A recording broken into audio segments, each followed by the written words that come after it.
This is recording Mataji.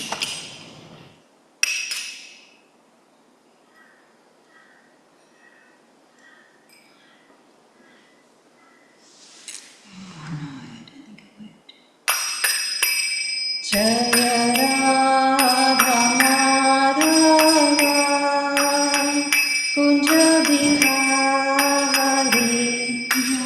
Radha Madhava Kunja Bihari Gopi Jana Vallabha Girivardhari Jaya Gopi Jana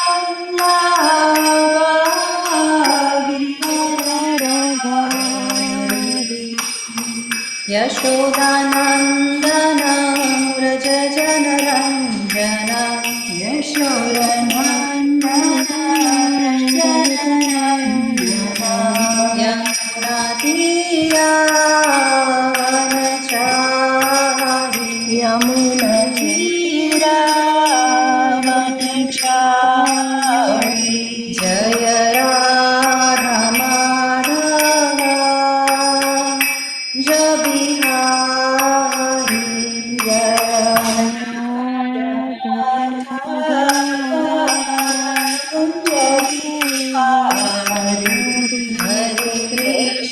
Hare Krishna Krishna Krishna Hare Hare Hare Rama Rama Rama Hare Hare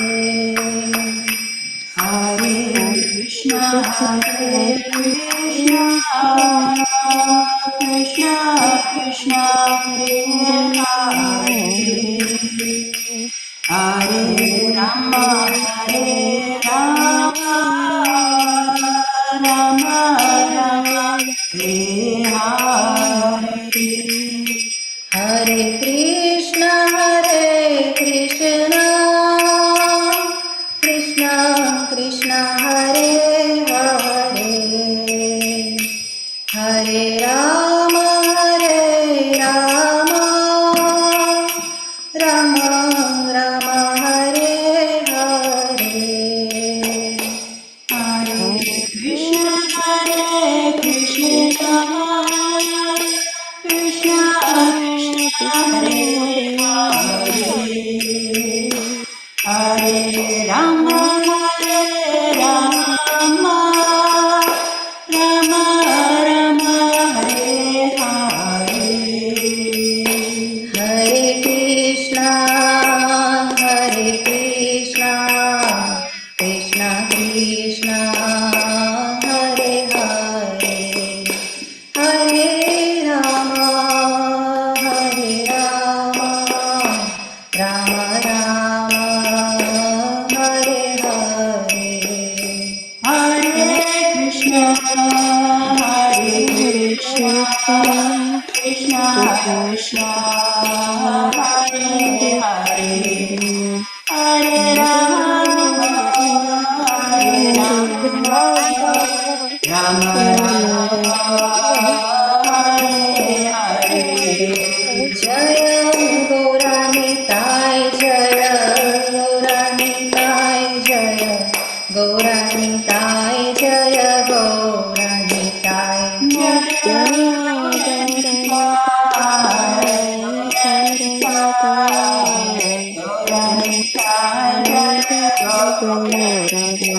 Jaya Prabhupada Jaya Prabhupada Jaya Prabhupada Srila Prabhupada Jaya Jaya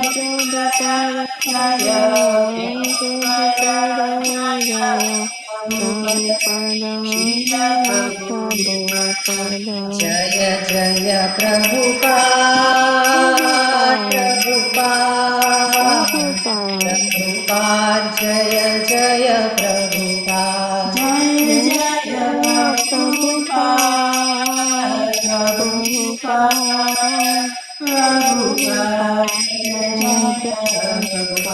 Nitai Gaura Hari Bol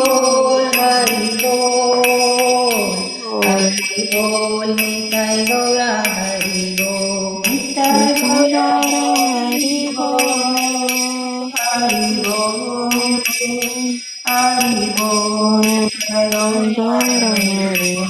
जय जय ओम विष्णुपाद परमहंस परिव्राजकाचार्य अष्टोत्तरदर्शी श्रीमद् अभय चरणारविंद भक्ति वेदांत स्वामी महाराज श्रील प्रभुपाद की जय ओम विष्णुपाद परमहंस परिव्राजकाचार्य अष्टोत्तरदर्शी श्रीमद् भक्ति सिद्धांत सरस्वती गोस्वामी महाराज प्रभुपाद की अनंत कोटि वैष्णव वृंद की नामाचार्य श्री हरिदास ठाकुर की प्रेम से हो श्री कृष्ण चैतन्य प्रभु नित्यानंद श्री अद्वैत गदाधर श्रीवासादि गौर भक्त वृंद के श्री श्री राधा कृष्ण गोप गोपीनाथ श्याम कुंड राधा कुंड गिरी गोवर्धन की ब्रजभूमि वृंदावन धाम की पुरुषोत्तम क्षेत्र जगन्नाथपुरी धाम की नवद्वीप मायापुर धाम की गंगा माई की यमुना माई की तुलसी देवी की भक्ति देवी की बृहद मृदंग की युग हरिनाम संकीर्तन की जय समवेत भक्त वृंद की all glories to assembled devotees, all glories to assembled devotees, all glories to assembled devotees, all glories to Shri Guru and Gauranga, all glories to Srila Prabhupada. Hare Krishna, welcome. On behalf of ISKCON Brisbane, I welcome you all present here and those who have joined via Zoom. Welcome you on our daily morning reading of Śrīmad-Bhāgavatam. Before we begin, all glories to Srila Prabhupada, our founder Acharya, by whose glories we have everything, this temple, this book Śrīmad-Bhāgavatam, this philosophy, this lifestyle, this association of devotees. I thought you were asking. And yes, this opportunity of serving, hearing Śrīmad-Bhāgavatam, discussing Śrīmad-Bhāgavatam, all we have is by the mercy of Srila Prabhupada. So may we never take the mercy of Srila Prabhupada for granted. And before we begin, let us remember our good fortune, how fortunate we are that we have this opportunity to hear Śrīmad-Bhāgavatam, discuss Śrīmad-Bhāgavatam. In Padyavali, Rupa Goswami mentions shloka by Sri Kaviratnam, and he mentions a very beautiful shloka. It says, Aho aho vir nakaler viduyate sudha sudhara madhuram pade pade dine dine chandana chandra shitalam yasho yashodatanayasya giyate. So it says the aho aho, how wonderful are the glories of the son of Mother Yashoda. Dine dine, every day, whoever sings these glories, such a person never gets afflicted by the effects of influence of Kali Yuga. And these glories of Krishna, they are so cooling, they are more cooling than the sandalwood paste or the moon. And at every step, the person who sings Krishna's glories and the person who hears Krishna's glories, such a person always goes back to Krishna. Such are the glories of hearing Harikatha. So I need your blessings to glorify, say Śrīmad-Bhāgavatam, say a few words in glorification of Śrīmad-Bhāgavatam. I need your blessings. Please overlook my shortcomings. Please forgive if I make any mistakes or offenses. Vanchakalpatarubhyascha kripa sindhubhyo eva cha patitanam pavanebhyo vaishnavebhyo namo namah. So today we are going to read from Śrīmad-Bhāgavatam, Canto 5, Creative Impetus, Chapter 5, titled Lord Rishabhadev's Teachings to His Sons. And we have been seeing in the previous verses, from the last chapter, we are seeing that Rishabhadev's father, Maharaj Nimi, he performed many austerities and he prayed to have a son similar to Supreme Lord. But nobody can be similar to Supreme Lord. In Chaitanya Charitamrita, Adi Leela 7.7, Krishnadas Kaviraj Goswami, he says, Swayam Bhagavan Krishna Ekala Ishvara Advitiya Nandatmaja Rasika Shekhara. That Krishna, Supreme Personality of Krishna, Godhead Krishna, he is Rasika Shekhara. He is the reservoir of all pleasure. and he is Advitiya. There is nobody similar to him, equal to him. And so Krishna also says in Bhagavad Gita, Mattaha parataram nanyat kinchit asti Dhananjaya, that O Dhananjaya, O conqueror of wealth, there is nobody, no truth superior to me. So no one can be similar to Supreme Lord. So to fulfill the desire of the devotee Maharaj Nabhi, Supreme Lord himself decides to appear as his son, and that's how he takes birth, as he appears as Lord Rishabdev. And we have seen from the first verse in the last chapter, we have seen that when Rishabdev appeared, he has exhibited the symptoms of being the Supreme Personality of Godhead. While he was instructing his sons, he has declared that he is the Supreme Personality of Godhead.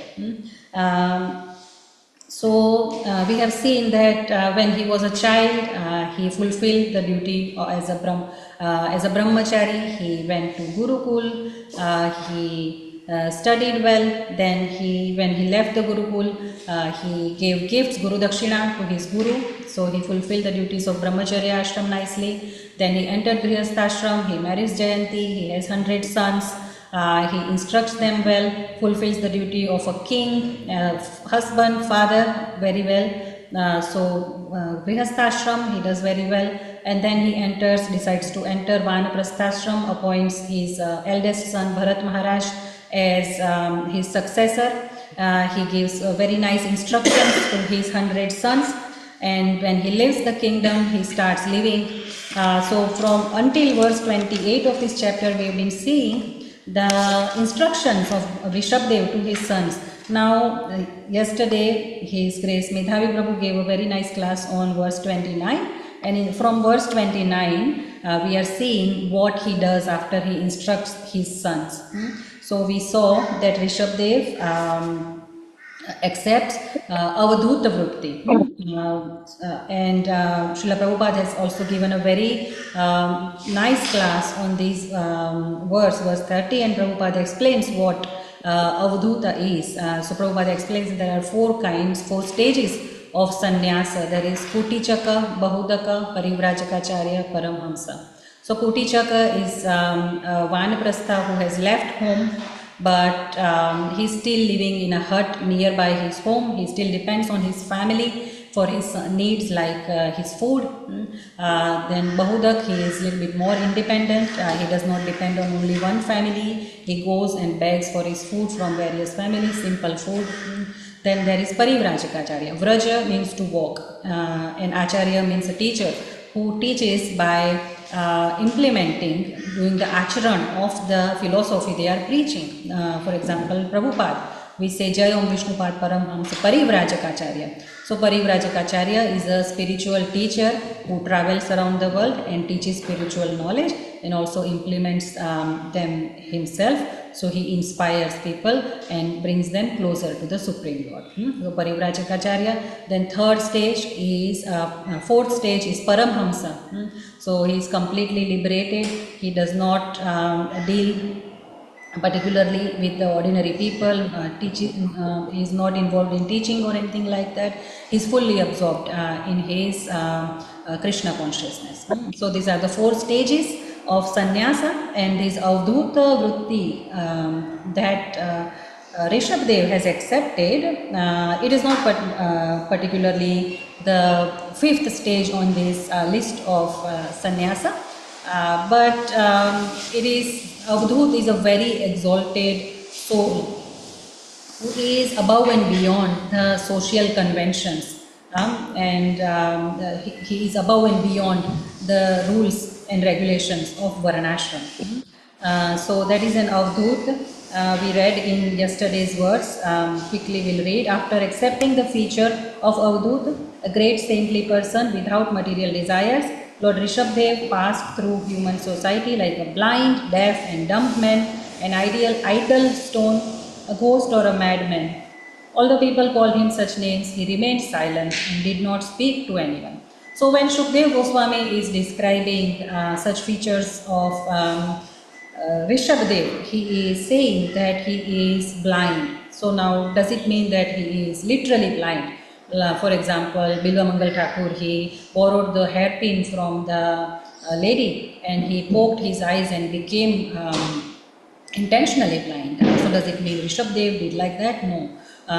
It means that, in Bhagavad Gita there is a verse 5.8 and 5.9. In that Krishna describes that a person who is in divine consciousness, even though externally they appear to be seeing, smelling, eating, tasting, hearing, touching, walking about, traveling, sleeping, they are externally appearing to be doing all of that, but actually internally they are not involved in any of this. They are above and beyond their bodily identification.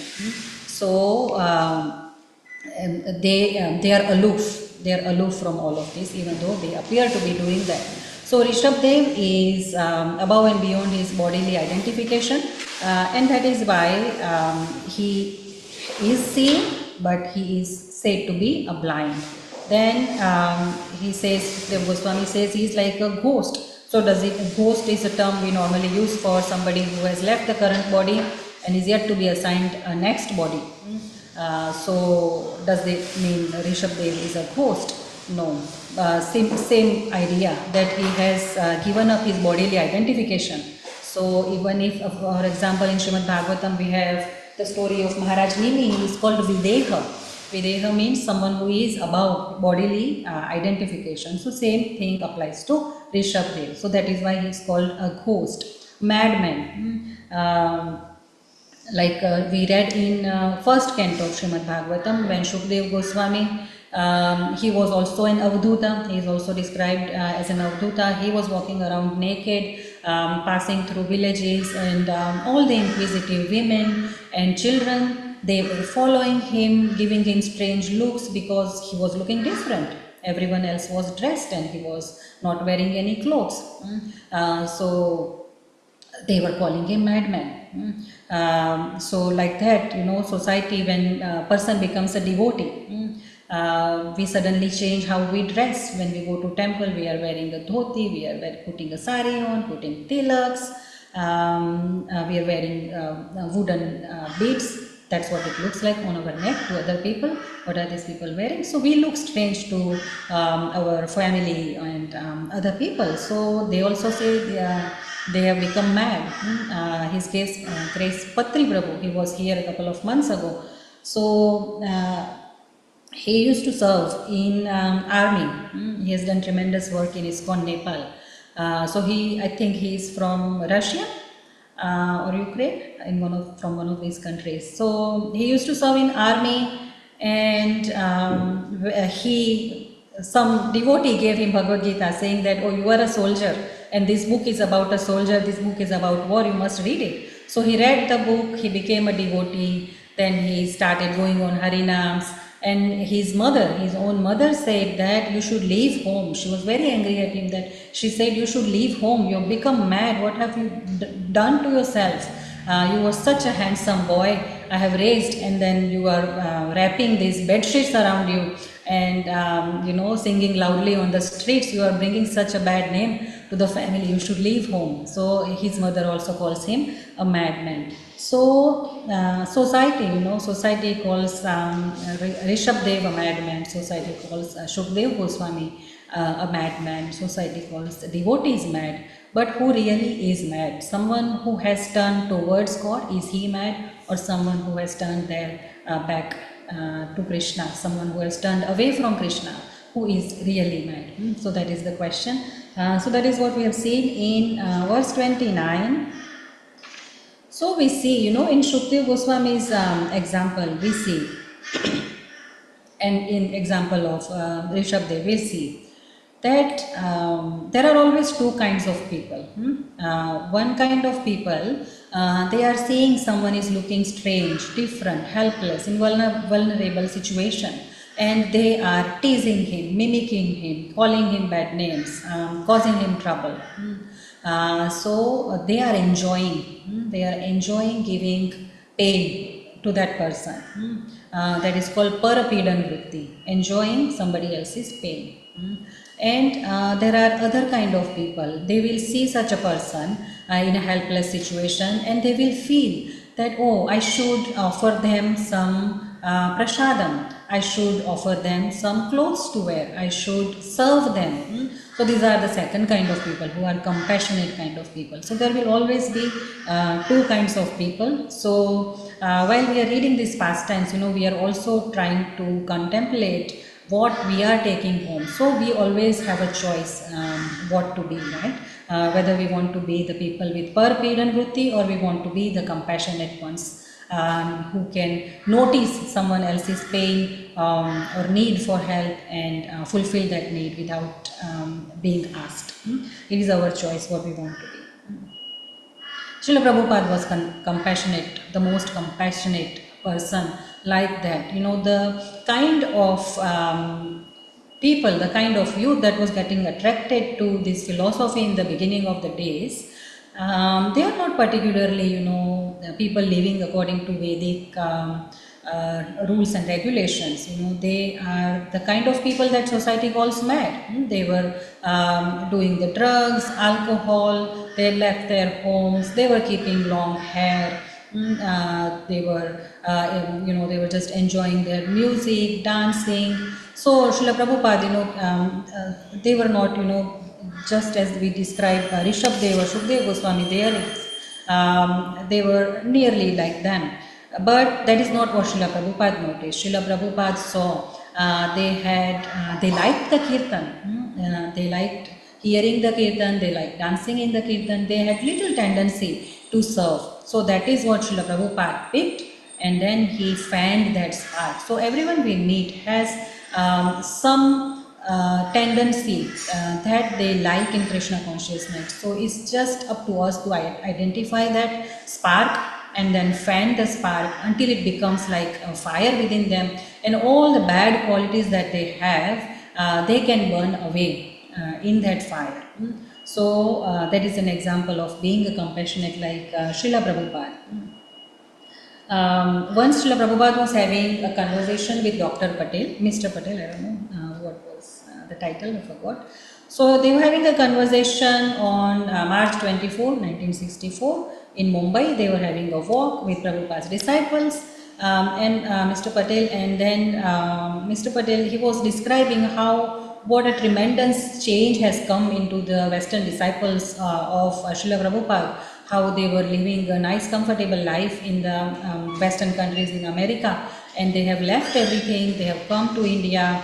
They are trying to adjust to the climate. Sometimes it's very hot for them, and they don't have proper place to live, proper clothes to wear. They are, in that heat they are wearing just dhoti, trying to wake up early, trying to do the chanting, trying to serve their guru. They are trying to adjust so much. So Mr. Patel laughs and says that you have hypnotized them. Otherwise, who would live their comfortable life and come to this country and do so much for spreading this philosophy of Krishna consciousness?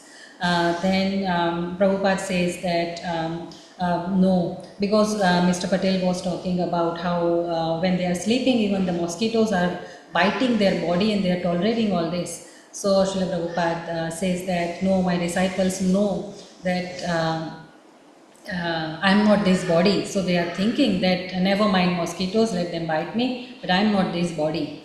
So then Mr. Patel mentions this word that, they must have become avadhuta now, the one who is above bodily identification. Then Prabhupada said, yes, to become an avadhuta, coming to the stage of not identifying with the body is required. So to some extent my disciples have reached there. Otherwise, how is it possible? Because externally they are looking like they are becoming weak because they have left their previous deeply ingrained habits of eating meat, and they are accepting this vegetarian diet, completely different flavors, and still they are surviving.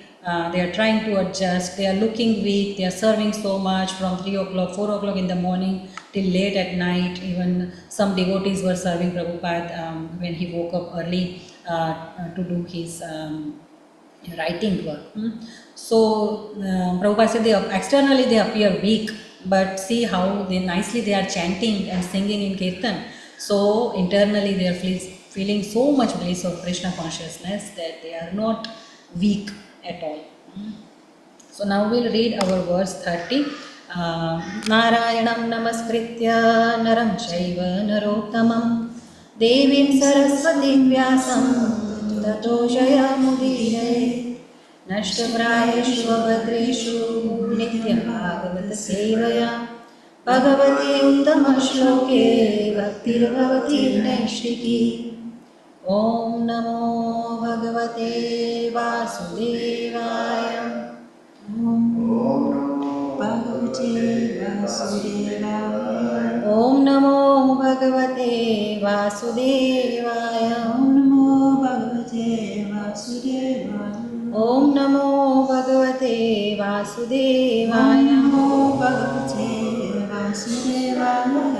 Now the text we are reading today, text 30 of Canto 5, Chapter 5, it's also not a metered verse.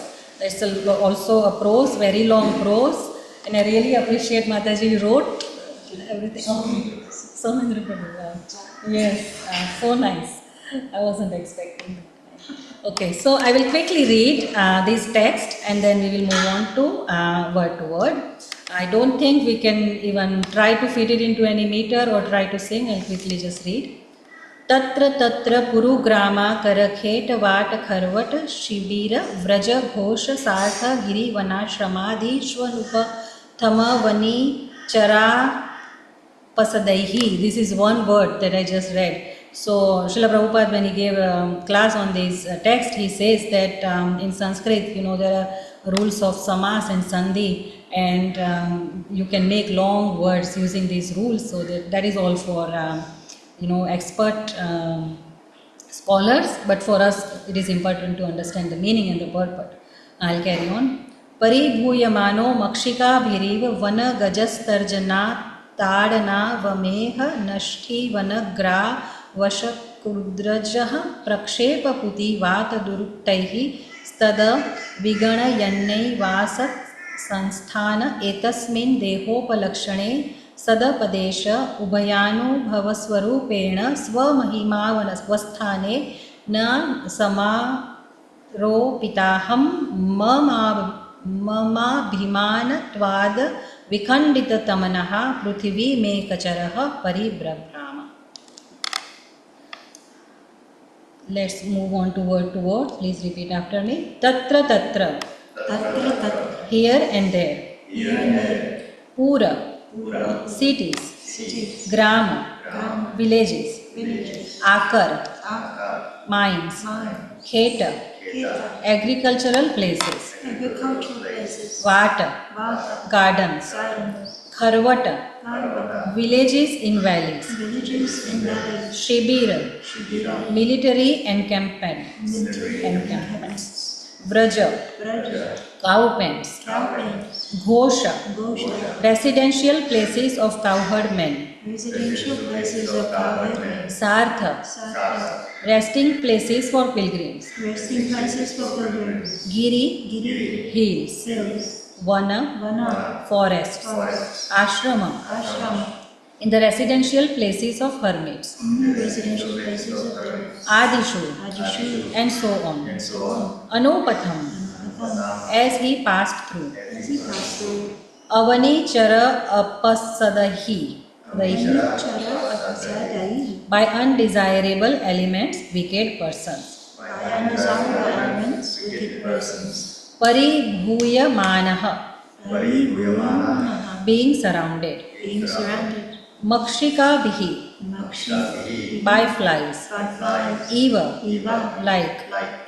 Vanagajaha. An elephant coming from the forest. Tarjan. By threats. Tadana. Beating. Avamehana.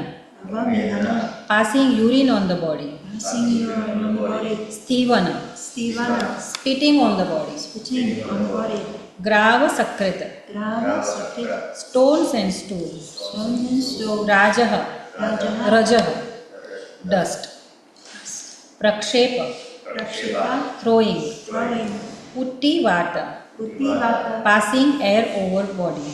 passing air over the body, Duruptaihi, Duruptai, and by bad words, and by the words, Tat, that, Avani Gayana, Avijnana, without caring about, without caring Eva, about, Eva, thus, thus, Asat Samsthane, Asat Samstane, habitat not fit for a gentleman, habitat not fit for a gentleman, Etasmin, Tasmin, in this, in this, Deha Upalakshane, Deha Upalakshane, in the shape of material body, in the shape of material body, Sata Apadeshe, Sat Apadeshe, called real, called real, Ubhaya Anubhava Swarupena, Ubhaya Anubhava Swarupena, by understanding the proper situation of the body and the soul. by understanding the proper situation of the body and the soul, Swamahima, Swamahima, in his personal glory. in his personal glory, Avasthanena, Avasthanena, by being situated. by being situated, Asamap, Ropita, Samarita, Aham Mama Abhimana Tvat, Aham Mama Abhimanata, from not accepting the misconception of I and mine. from not accepting the misconception of I and mine, Avikhandita Manaha, Avijnana, undisturbed in mind. undisturbed in mind, Prithivim, within, all over the world. all over the world, Ekacharaha, Ekachara, alone. alone, Paribabhrama, Paribhram, he wandered. he wandered. Translation by Krishna Krupamurti, His loving divine grace, A.C. Bhaktivedanta Swami Srila Prabhupada ki. Please repeat after me. Rishabdev began to tour Rishabdev began to tour through cities, villages, mines, Through cities, villages, mines, countrysides, valleys, gardens, countrysides, valleys, gardens, military camps, cow pens, and the homes of cowherdmen, military camps, gardens, homes of cowherdmen, transient hotels, hills, forests, and hermitages. transient hotels, hills, forests, and hermitages. Wherever he traveled, Wherever he traveled, all bad elements surrounded him. all bad elements surrounded him, Just as flies surround the body of an elephant just as flies surround the body of an elephant coming from a forest. coming from a forest. He was always being He was always being threatened, beaten, urinated upon, and spat upon. threatened, beaten, urinated upon, and spat upon. Sometimes people threw stones, Sometimes people threw stones, stool, and dust at him. stool, and dust at him. And sometimes people passed foul air before him. And sometimes people passed foul air before him. Thus people called him many bad names Thus people called him many bad names, and gave him a great deal of trouble. and gave him a great deal of trouble. But he did not care about this, But he did not care about this, for he understood for he understood that the body is simply meant for such an end. that the body is simply meant for such an end. He was situated on the spiritual platform, He was situated on the spiritual platform, and being in his spiritual glory, and being in his spiritual glory, he did not care for all these material insults. he did not care for all these material insults. In other words, In other words, he completely understood that he completely understood that matter and spirit are separate, matter and spirit are separate. and he had no bodily conception. He had no bodily conception.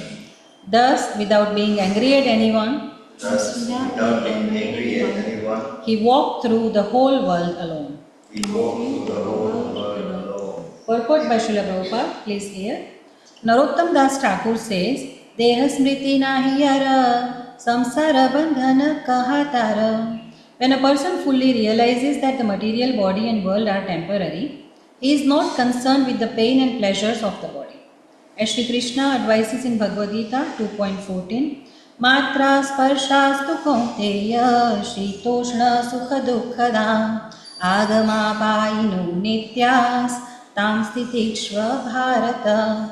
O son of Kunti, the non-permanent appearance of happiness and distress and their disappearance in due course are like the appearance and disappearance of winter and summer seasons. They arise from sense perception, ocean of Bharata, and one must learn to tolerate them without being disturbed.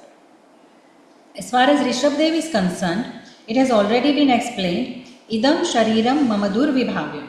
He did not at all possess a material body, and therefore he was tolerant of all the trouble offered to him by the bad elements in society. Consequently, he could tolerate people's throwing stool and dust upon him and beating him. His body was transcendental and consequently did not at all suffer pain. He was always situated in his spiritual bliss. As stated in Bhagavad Gita 18.61, Ishvara sarvabhutanam mridadesherjuna tishtati brahmayan sarvabhutani yantrarudhani mayaya.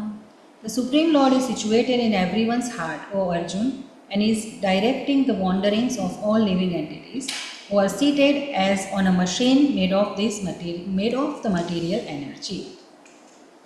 Since the Lord is situated in everyone's heart, He is in the heart of hogs and dogs also. If hogs and dogs in their material bodies live in filthy places, one should not think that the Supreme Personality of Godhead in His Paramatma feature also lives in a filthy place. Although Lord Rishabdev was maltreated by the bad elements of the world, he was not at all affected. Therefore, it is stated here, Swa Mahima Avasthanena. He was situated in his own glory. He was never saddened due to being insulted in many ways described above. Om Ajnanatimirandhasya Jnananjana Shalakaya Chakshurunmilitan Yena Tasmai Shri Gurave Namah. Shri Chaitanya Manobhishtam Sthapitam Yena Bhutale Swayam Rupa Kadamahyam Dadati Swapadantikam Vandeham Shri Guru Shri Yuta Padakamalam Shri Gurun Vaishnavamscha Shri Rupam Sagrajatam Sagana Raghunathanvitam Tam Sajivam Sadvaitam Savadhutam Parijana Sahitam Krishna Chaitanya Devam Shri Radha Krishna Padam Sagana Lalita Shri Vishakhanvitamscha. He Krishna Karuna Sindho Deenabandho Jagatpate Gopesha Gopika Kanta Radha Kanta Namostute Tapta Kanchana Gaurangi Radhe Vrindavaneshwari Vrishabhanu Sute Devi Pranamami Hari Priye Vanchakalpatarubhyascha Kripa Sindhubhya eva cha Patitanam Pavanebhyo Vaishnavebhyo Namo Namah.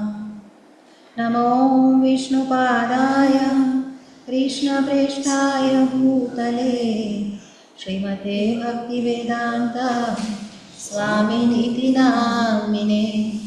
Namaste Saraswate Deve Gauravani Pracharine Nirvishesha Shunyavadi Pashatya Deshatarine. Jaya Shri Krishna Chaitanya Prabhu Nityananda Shri Advaita Gadadhara Shrivasadi Gaura Bhakta Vrinda. Hare Krishna Krishna Krishna Hare Hare Hare Rama Rama Rama Hare Hare. So it's a very nice verse. In this verse, what Shukdev Goswami is basically saying that as we read in the previous verse also, Now Rishabdev has given up his Grihasthashram, he has entered Vanaprasthashram, he is wandering around the world as a Avadhuta, and how people are treating him. Some people are throwing stones, stool, dust at him, they are passing foul air before him, he was getting beaten, threatened, urinated upon, spat upon. So all kinds of bad people are giving him bad treatment. And then all this is going on. In the previous verse we saw that society is thinking that he is blind, deaf or a mad person. All this is going on, but what is he doing? We read in the verse, he did not care at all. He is not even angry at all these people that are treating him, maltreating him like this. And in the verse, Prabhupada has made very nice points, but Prabhupada is explaining why. Why is he not reacting to all this maltreatment? That is what Prabhupada has focused on. What is his understanding? What is his spiritual standing that is making him aloof, unaffected of all this treatment? So that is what Prabhupada has focused on in the purport, that his body is about the conception of identification of material body. His body is spiritual. We say in Brahma Samhita, Ishvara Parama Krishna Satchit Ananda Vigraha. So his body is Sat Chit Ananda, eternally blissful body. So he is not even on the material plane. He just appears to be. He has come as Rishabdev, his Supreme Personality of Godhead, we have seen previously. So he's just come to perform his Leela, to give these teachings. So he is not even in the material plane. So because he is on spiritual platform, all this material treatment, the bad treatment given to his material body, he is not even affected by that. And in one place Prabhupada says, and that is why he does not feel the pain of the body.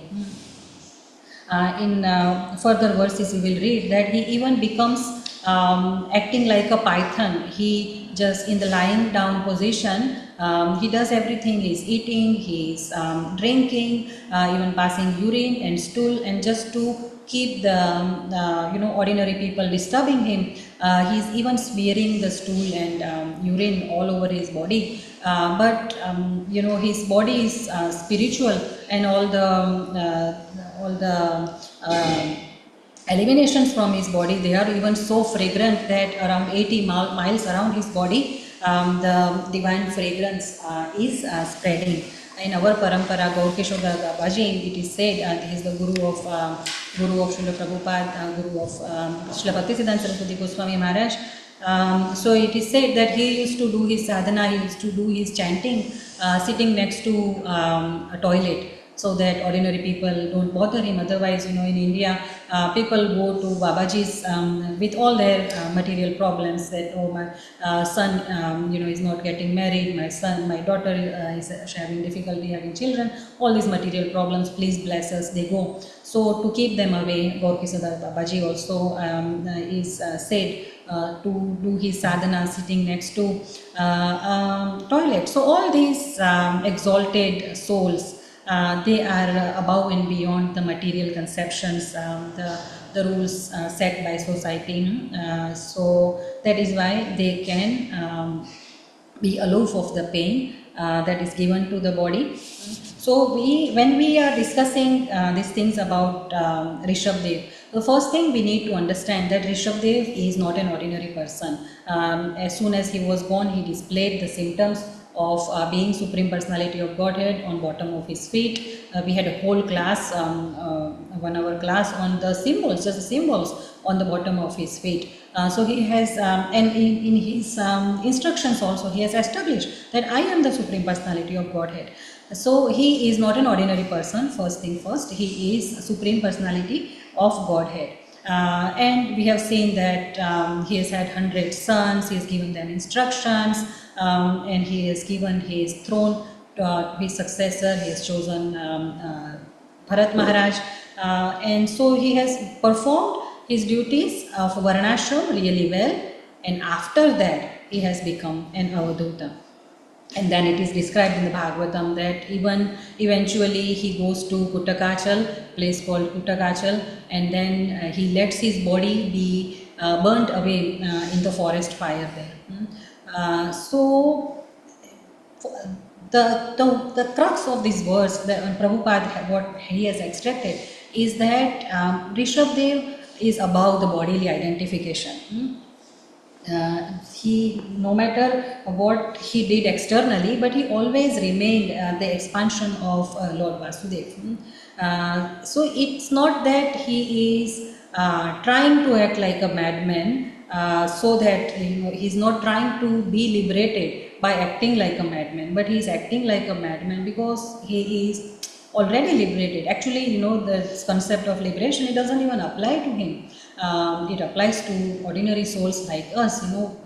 The one who is in bandhan, that is the person needs mukti. So liberation, mukti, applies to the bound souls like us. We are bound in the cycle of birth and death, in the rules of our karma. So that is the first point we need to understand when we are approaching, when we are reading about Rishabdev, that he is not an ordinary person.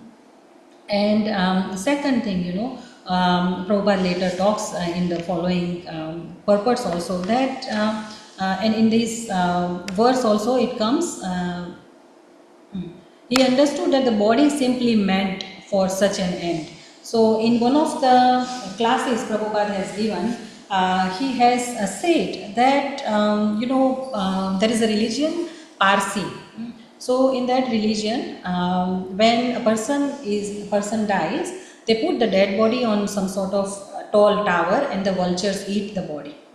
And there is a verse in Bhagavatam that says that eventually, we spent whole our life decorating this body, but eventually what is to happen to body is going to become worm food.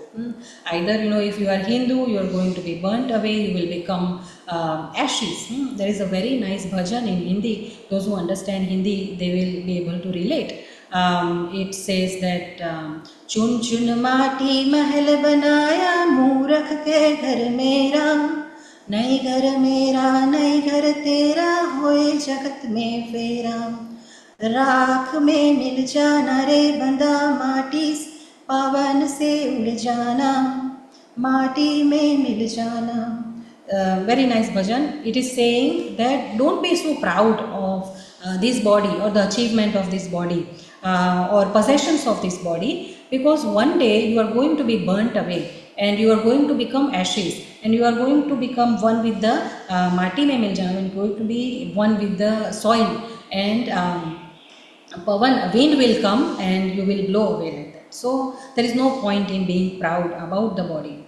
And so the verse of Bhagavatam I was talking about, it says that one day body is going to be worm food. So either you are Hindu, you will be buried and you will become ash, or if you are Muslim or Christian, your body will be will be buried, and the worms they will eat you.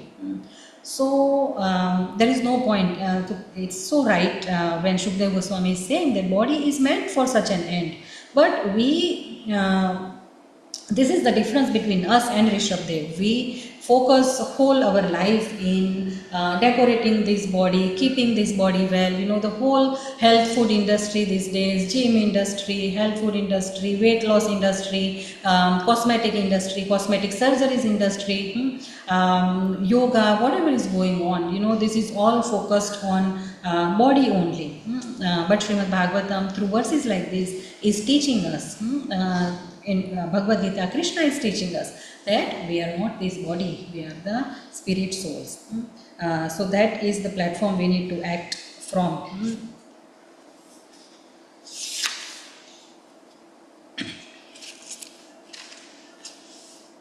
Then we wanted to talk about the danger of imitating this kind of behavior that Lord Rishabdev is exhibiting. Later on in the due course of time, there were many people who started imitating this behavior of Lord Rishabdev prematurely, and most prominent of them was a king named Arhat. He was the king from the region of Konka, Venka and Kutaka region. And when he heard about the activities of Rishabdev and how glorious he has become, everyone is talking about him. So what he did, he was still the king, but he stopped wearing clothes. He stopped caring about hygiene of the body, stopped bathing, stopped washing the mouth, keeping a long hair, long beard. So he started imitating the external symptoms of Lord Rishabdev. So the word Śrīmad-Bhāgavatam has used for this kind of behavior is upashiksha, imitating or copying someone. So instead of focusing on what Lord Rishabdev has taught, he started concentrating on how he was externally behaving. Lord Rishabdev could neglect his body because he was above the bodily identification, but he started neglecting with the body, imagining that I have reached that stage. So someone may see a liberated person, that this person is wandering naked, they are tolerating heat and cold and rain, everything. So I will also become naked, and that way I will become liberated. So it doesn't work like that. One can torture the body all they want. One can remove the covering of the body, but what about the coverings on our mind? Lust, anger, envy, pride, attachment to our own opinions, attachment to being always right, all sorts of material desires. These are never going to leave us if we just try to imitate the behavior of these exalted souls prematurely. So austerity, just copying the austerity is not going to produce the consciousness of Rishabdev. So this King Arhat, he copied the externals of external behavior of Lord Rishabdev, but what about his teachings? Before becoming an Avadhuta, Lord Rishabdev has fulfilled all his duties as in the Varnashram. He has given very valuable instructions. So what about the following the instructions of Lord Rishabdev, King Arhat? He fails to do that.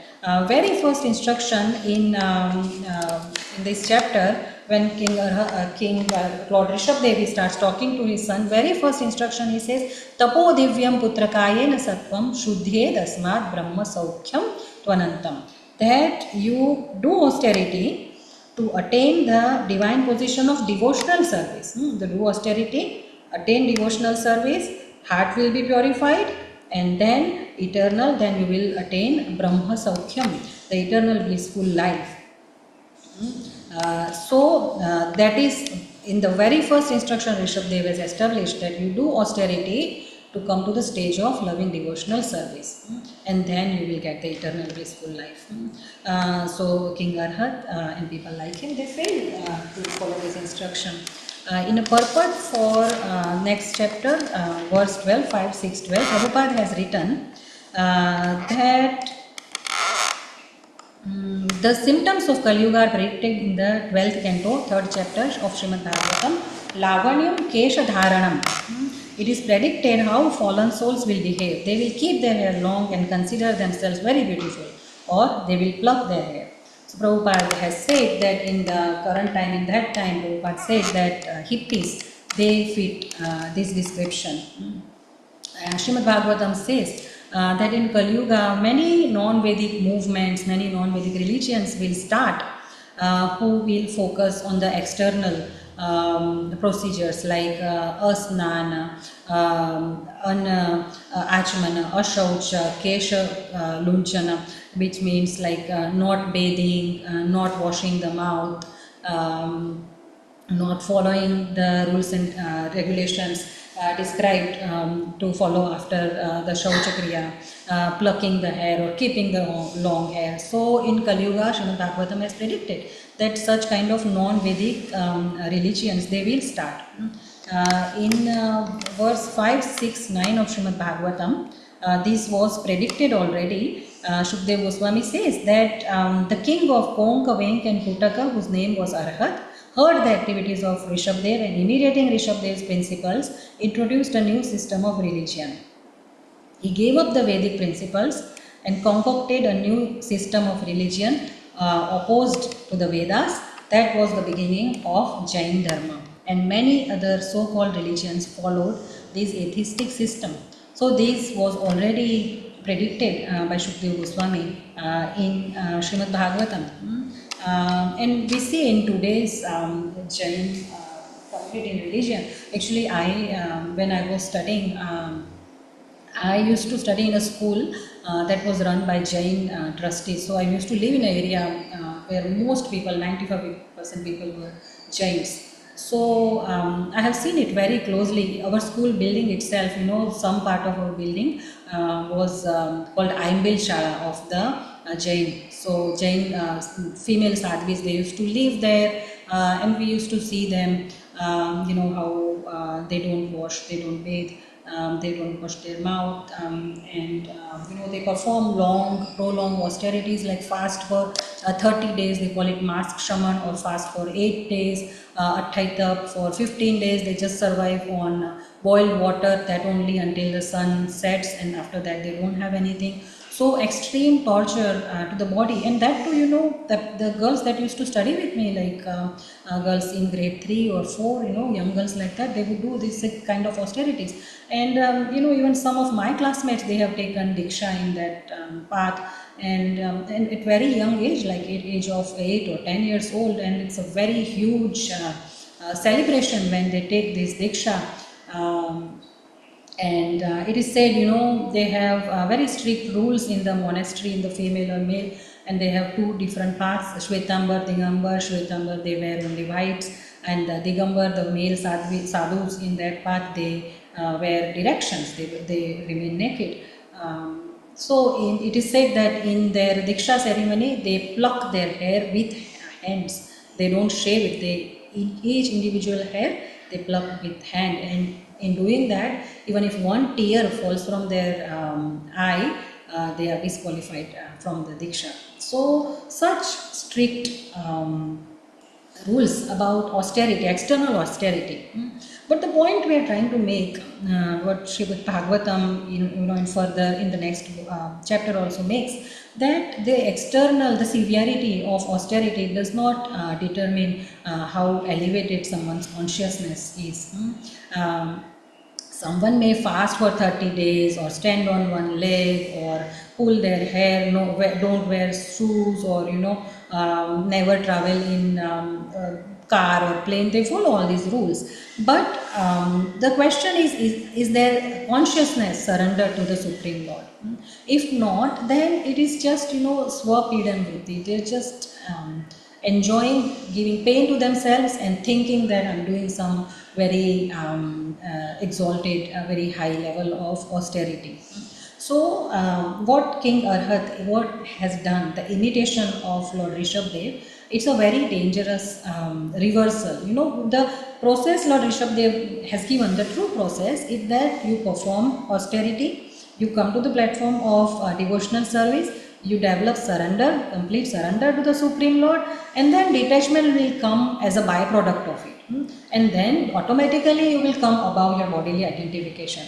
But when they imitate it, they completely reverse the process. They just copy the outcome, the not following the material rules and regulations of society, and then they think that everything else will come automatically, but it does not work like that. So in our process also, in a bhakti environment, someone may think that, oh, this is a very advanced devotee, they are not following any rules or some rules, so I will also not follow the rules and I will become advanced. So no, that advanced devotee has reached the goal of the rules, and that's why we have Vaidhi Bhakti and Raganuga Bhakti. Yes, our goal is Raganuga Bhakti, to develop Raga, love for Godhead, but for reaching there on the level we are, we need to follow the rules and regulations, the prescriptions and prohibitions of Vaidhi Bhakti. Otherwise, we will all become Sahajiyas, and Prabhupada, we have seen in so many lectures, Prabhupada has criticized such tendencies. So in a purport of 5, 6, 12, Prabhupada has questioned them. Prabhupada says such people, says Jains refer to Lord Rishabdev as their original preceptor. So Prabhupada questions them that if they think Rishabdev is their teacher, then what about his teachings? Why are they not following the teachings, the instructions of Lord Rishabdev? In reality, actually it is Vaishnavas who are the real, genuine spiritual successors of Lord Rishabdev, who are trying to follow the instructions of Lord Rishabdev. So that's the tragedy. So we always have to remember there are two terms, Anukaran and Anusaran. Anukaran means imitating or copying someone that we respect, and Anusaran means following the instructions, doing what they say we should do. Anukaran is disastrous, but Anusaran is desired. So that's one point we wanted to make. And then what Prabhupada has analyzed in the purport, how was Lord Rishabdev able, already 8:35, how was Lord Rishabdev able to tolerate all this ill treatment? So we just try to imagine, the leaders of today, can we imagine that, they are Prime Minister, Chief Minister or President of a country, and when they are in the position of power, they, when they go with so much security, the big convoy of cars, they get guard of honor by the army when they arrive. But can we imagine when they leave the position, they are going to become like Lord Rishabdev, they are going to give up everything and walk around naked among the same people. We can't imagine that. So if we see Rishabdev's journey, at first we see, when he was born, he exhibited the symptoms that he is the Supreme Lord. And then we have read that he was so popular among the citizens, ministers, brahmanas, and then even demigods, that everyone wanted him to be the emperor. And as an emperor, his glories were spreading everywhere. He didn't even need any help of demigods. Once Indra, being envious, he stopped the rain on Ajanaba Varsha, his region, and he brought rain in his region. So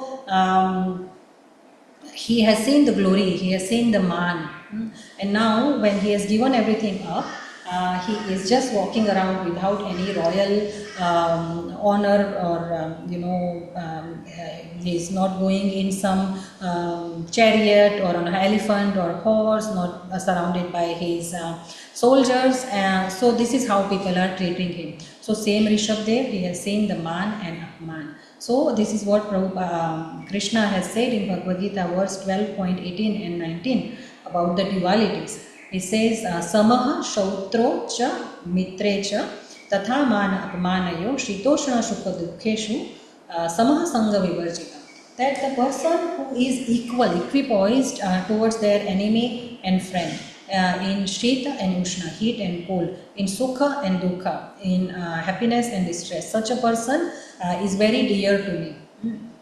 So that is what Rishabdev is exhibiting here. In Bhagavad Gita, that's one point that came to me, that in Bhagavad Gita, what we see in the first chapter, Arjuna is describing that he is perplexed.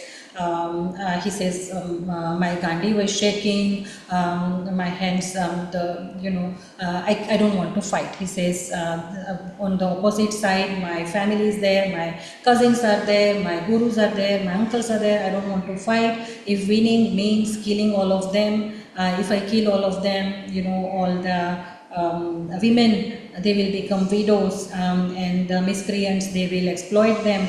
There is the risk of Varna Sankar, mixed progeny, and I don't want to cause such a chaos in society. So Arjuna is talking about all the dualities.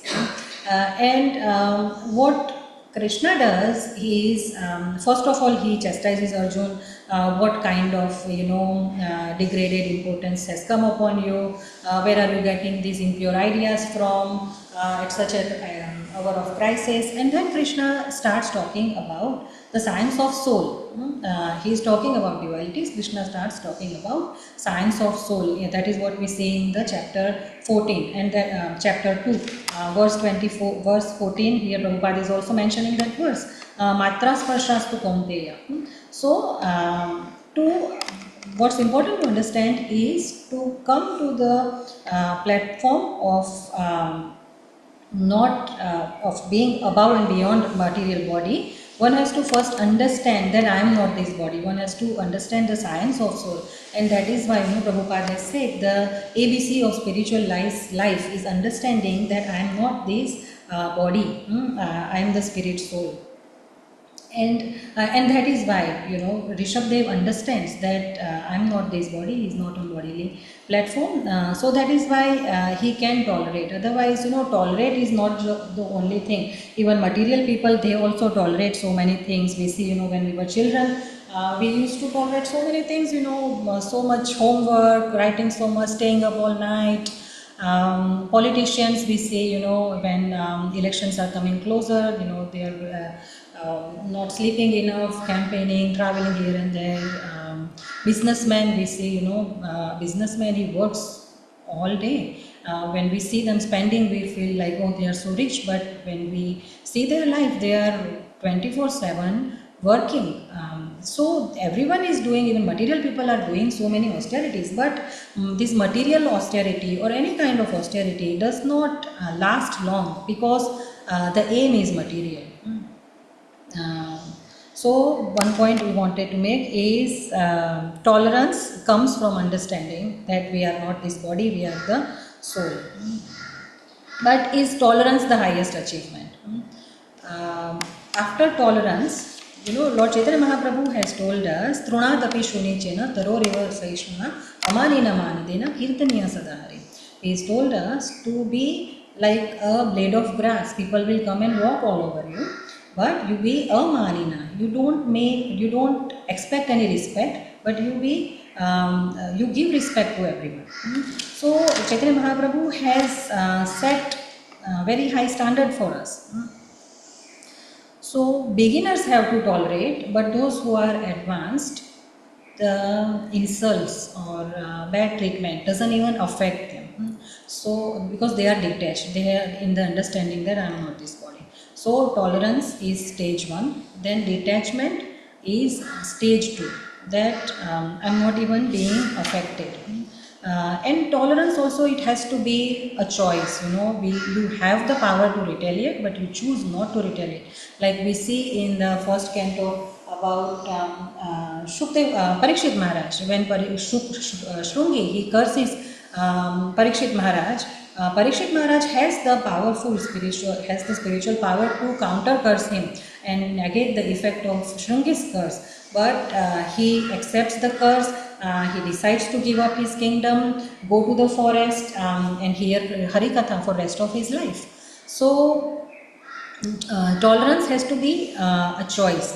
So first stage is tolerance, second stage is being detached, and third stage is understanding. We understand, okay, I am not this body, I am the soul. But then what? If I am soul, what do I have to do? I am part and parcel of Krishna, I have to serve him. So third stage is devotional service, being eternal. That is how we get the eternal bliss. And then comes liberation. Bhagavatam also says in that very popular verse, Tatte nukampam susamikshamano bhunjana eva atmakritam vipakam Ridavagvapubhir ridadan namaste Jivetayo mukti pade sadaya bhav. That what does a devotee do? A devotee susamikshamano very eagerly just waits for tatte anukampa, mercy of the Lord, while bhunjana evatma kritam vipakam, atma kritam, the karmas that we have ourselves done in past, their vipakam, their ripened fruit, that when they come to us, a devotee just wait for the mercy of the Lord and he just tolerates them. And at the same time, Rida Vag Vapu, with their heart, their speech, their body, they surrender to the Lord, they bow down to the Lord, and if they do that, Jive Tayo Mukti Pade Sadayava. Mukti, liberation, becomes their rightful inheritance even while they are alive. So, we read this verse, it's a very long verse, so many points are there, but I've already gone over time. So, we think that, does this verse apply to me?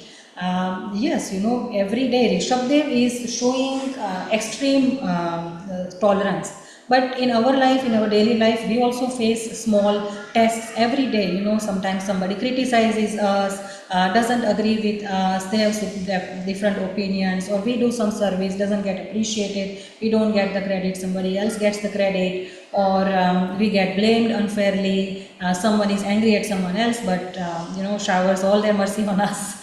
And one day somebody is very favorable to us, and the other day they become our opposites. Many tests we see in our life, in our spiritual life, material life, we see every day. But Prabhupada has made that point in the purport, Tam Stitikshva Bharata. We have to tolerate. Like Haridas Thakur, Haridas Thakur, he was always absorbed in chanting Hare Krishna Mahamantra, and some Muslims were very angry at him. So they were going to kill him, and Chaitanya Mahaprabhu, he raises his hand to release the Sudarshan Chakra to kill those Muslims, but Haridas Thakur, he holds Mahaprabhu's hand so tightly as if he freezes, and he stops him from punishing them. So he is so compassionate towards them, those who are treating him or about to ready to kill him. So Mahaprabhu has given us this process, Jivadaya, Namaruchi, Vaishnava Sevan, Ihachara Dharma Nahi Sunasanata. That, whenever, what do we do when we are being insulted? We need to focus on our goal, Jivadaya, Namaruchi. If we have these two things, these two goals in front of us, Namaruchi means taste for chanting the holy name, and Jivadaya, compassion for everyone, even including those who are mistreating us. So if we have these two goals in front of us, our spiritual goals, our inner journey towards Krishna, that should be so prominent, so significant in our mind, that all the little things, insults, mistreatment, whatever other people do to us, they become insignificant, because we have a long journey to make. Births after births we have spent running away from Krishna. So we have to kill all that distance, go back to Krishna, and that should be our focus. And it is the holy name that will take us to Him. So we need to focus on our goals, Namaruchi, Jivadaya.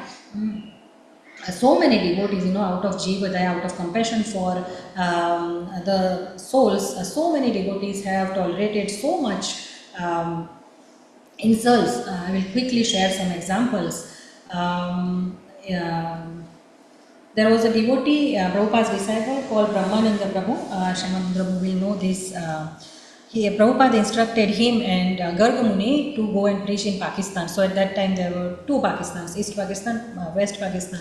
So Garga Muni, Prabhupada used to call him Garga Mani, because he was very good at raising funds. So he had money and he flew to East Pakistan.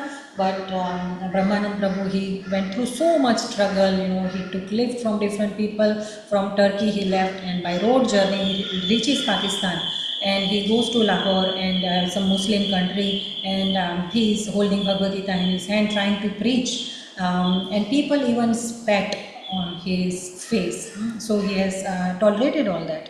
Raghunath Das Goswami, he was traveling from Navadvip to Jagannath Puri, 12 days journey, and he was going through inner roads so that his family doesn't catch him. 12 days journey, he only eats 3 times, just some muri, some puffed rice and some milk, only 3 times. But his body is suffering, but he is fasting, but his soul is feasting. So all these exalted devotees, they always set very high standards of tolerance in front of us, because their goal is clear. The goal is what Prabhupada has told us, that go back to Godhead, go back home, go back to Godhead in this very lifetime. So quickly I will say the two take-home lessons that I could extract from this verse is that first of all we discussed a lot about how to deal when we face insult from others. Namaruchi, Jivadaya, and very nice example, analogy has been given in the verse that we have to deal it with as an elephant coming out of forest, flies attacking him. In Hindi we have a saying like Hathi chale bazar, kutte bhauke hazar.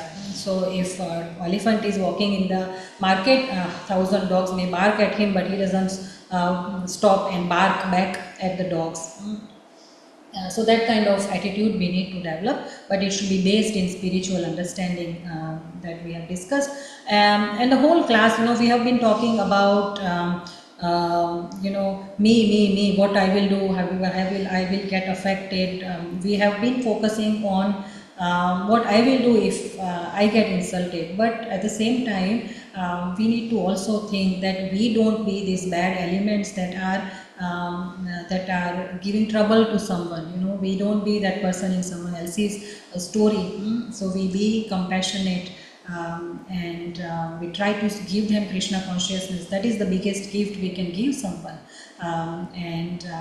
If we do that, we can all be compassionate, and then we can make the whole world a very beautiful place.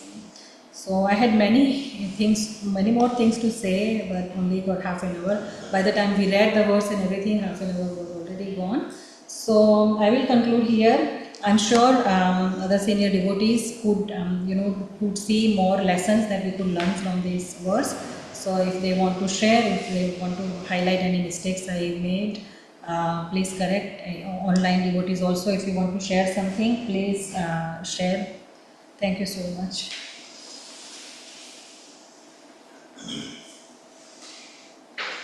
Very good class, Mataji. One question. This happened in Satyuga. So what's the difference in intelligence in Satyuga and Kalyuga? So what is the state of intelligence in Satyuga? What is the state of intelligence in Kalyuga?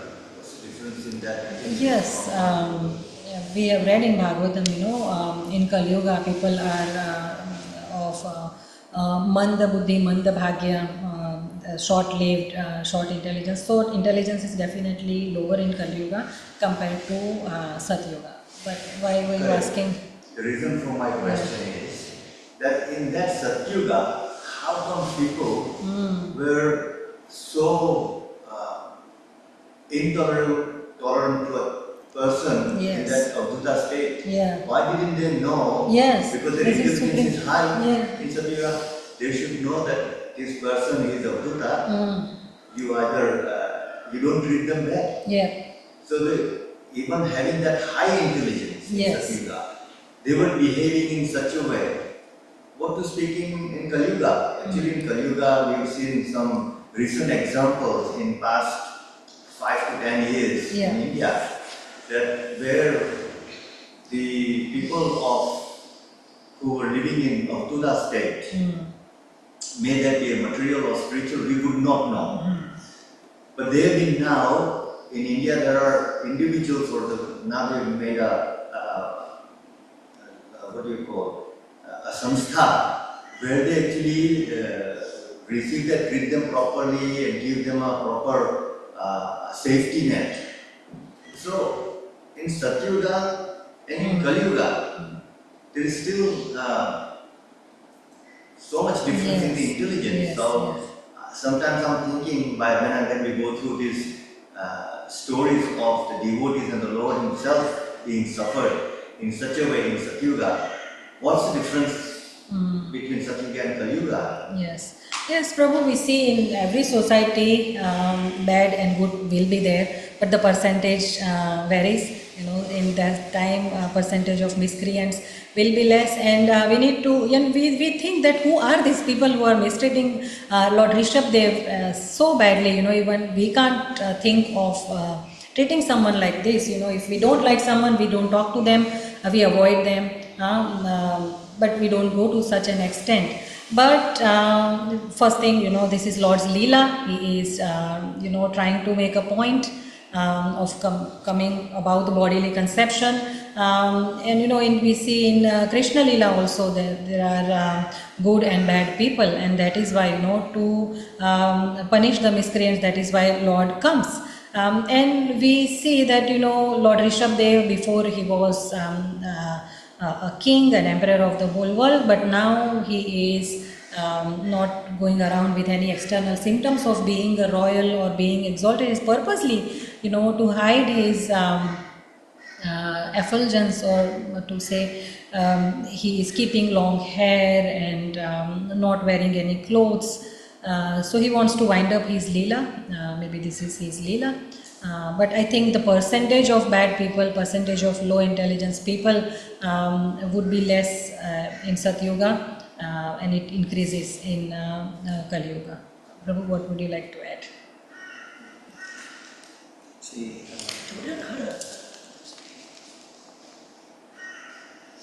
She got this feeling today.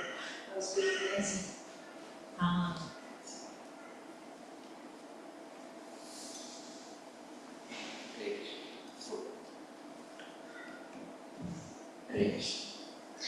yeah, as you rightly said, Mataji, that in Satyuga, the percentage of bad people is very less compared to Kali Yuga.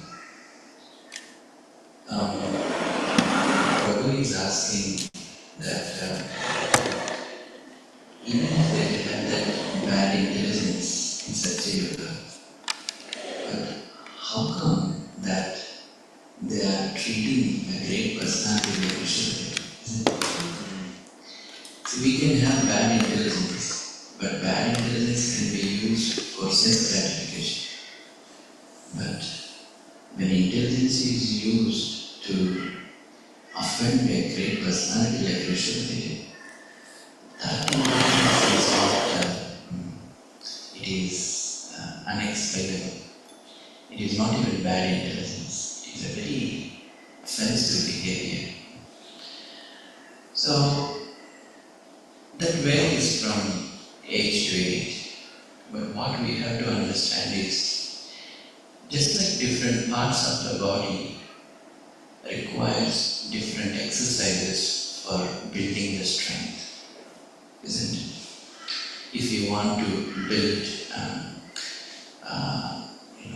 some muscle at some part of the body, there are different exercises. We should remember, building strength means facing the opposite elements. Building strength means facing the opposite element. We do not know that something is strong unless it is challenged by an opposite element. If you read this verse and then compare it to Kali Yuga, absolutely there is no chance that a person like Rishabdev is facing all these things. You cannot expect in Kali Yuga. It happened in Satyuga, which is very contrary, but it will not happen in Kali Yuga, very less chance. So from purity wise, it shouldn't have happened in Satyuga, but it happened. From Kali Yuga purity point of view, it can happen, but very rarely it happens. See, Rishabdev's detachment is very, very, very high. To prove the strength of Rishabdev's determination or detachment, that much strong opposing element is required. This is what Bhagavatam says. Bhagavatam, what it does is, it picks up the extreme examples at all times in all places and conveys this meaning. So today's verse, the meaning is, yes, if you want to develop detachment, be ready to face these things. Be ready to face these things. Only upon this, then you will be known as very detached. Now somebody might ask this question that, is it possible in Kali Yuga that you become very detached you tolerate these things and everything. Actually, this only happens when you are liberated, isn't it? But we are not yet liberated. We don't know when we will get liberated. But even in our own condition, we are doing bhakti. So that is why Rupa Goswami says, Iharyasya hare dasya karmana manasahira nikilasvapi avastashu jivan mukta savachit. So we don't want to become that liberated person and then tolerate these, dualities. But let us start developing the devotion to Krishna, trying to engage everything so that we become liberated while living in this world. And to conclude Prabhu's question, that what is the level of intelligence in Kali Yuga? In Kali Yuga, the level of intelligence is very, very high compared to Satya Yuga. Satya Yuga's intelligence is for that stature. Kali Yuga's intelligence is actually very much appreciated even by Satya Yuga people. It is very important to note. If a rich person donates $1 million, it is not a very great thing. But a poor person donates $100, it is considered very, very great. In Kali Yuga, the proportion of people chanting Krishna's names and doing devotion to Krishna is exceedingly high than Satya Yuga. So, to answer Prabhu's question, what is the status of intelligence in Kali Yuga means? From bodily perspective, from body attachment perspective, there is a different level. But if you really speak the level of intelligence, the level of intelligence of people in Kali Yuga is much superior to Satya Yuga because they appreciate Krishna consciousness, they chant Krishna names, and we are able to do devotion even while we are in conditioning stage. So, it's very, very great in Kali Yuga, the level of intelligence. Unless our level of intelligence is very high, we won't be sitting and discussing Bhagavatam. Not possible. We can't discuss. Only in Satya Yuga, great people discuss Bhagavatam. But by Lord Chaitanya's words, we are not very great, but still discussing Bhagavatam and hearing. Yes, Prabhu, the Kali Yuga intelligence is very, very, very high compared to Satya Yuga. Hare Krishna. Very nice question. ग्रंथराज Shrimad Bhagavatam Mahapuran की जय, जगत गुरु श्रील प्रभुपाद की जय, जय, गौर भक्तवृंद की जय, all glories to Krishna, all glories to Krishna.